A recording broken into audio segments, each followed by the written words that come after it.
ఇక నెల్లూరు రూరల్ చింతారెడ్డిపాలెం గ్రామంలో ఆశ్చర్యకర సంఘటన చోటు చేసుకుంది. ఎమ్మెల్యే కోటంరెడ్డి శ్రీధర్ రెడ్డి తమ రాజకీయ ప్రత్యర్థి ఆనం విజయ్ కుమార్ రెడ్డి సతీమణి వైసీపీ జెడ్పీ చైర్మన్ ఆనం అరుణమ్మతో కలిసి అదనపు అంగన్వాడీ భవనాన్ని ప్రారంభించారు. తమ సోదరి ఆనం అరుణమ్మ తన కృషితో చక్కటి అంగన్వాడీ బిల్డింగ్ అందించారని కోటంరెడ్డి అభినందనలు తెలిపారు. రాజకీయాల్లో విభేదాలు, జెండాలు, అజెండాలు ఎన్నికల వేళలోనే ఉండాలన్నారు. కానీ అభివృద్ధి విషయంలో అన్ని పార్టీలు కలిసి ముందుకు సాగాలని కోరారు.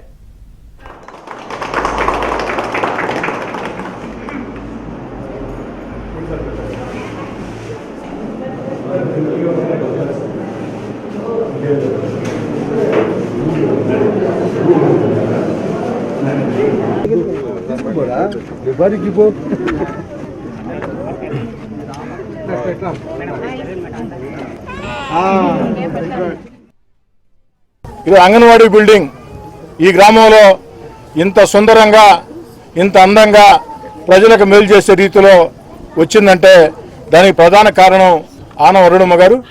ఆనాడు వారు రాజ్యసభ సభ్యులు వేమిరెడ్డి ప్రభాకర్ రెడ్డి గారి దగ్గర 16 లక్షల రూపాయలు, అదేవిధంగా జిల్లా పరిషత్ చైర్మన్ గ్రాంట్లో ఒక 10 లక్షల రూపాయలు, మొత్తం 26 లక్షల రూపాయలు ఒక చక్కటి అంగన్వాడీ బిల్డింగ్ని చింతారెడ్డిపాలెం గ్రామానికి శాశ్వతంగా అందజేసినటువంటి జిల్లా ప్రజా పరిషత్ చైర్పర్సన్ ఆనం అరుణమ్మ గారికి ప్రత్యేకంగా అభినందనలు, ధన్యవాదాలు తెలియజేస్తూ ఉన్నా.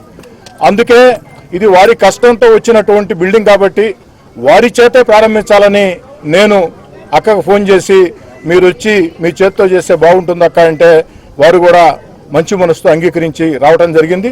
వచ్చిన దానికి వారికి కూడా ధన్యవాదాలు.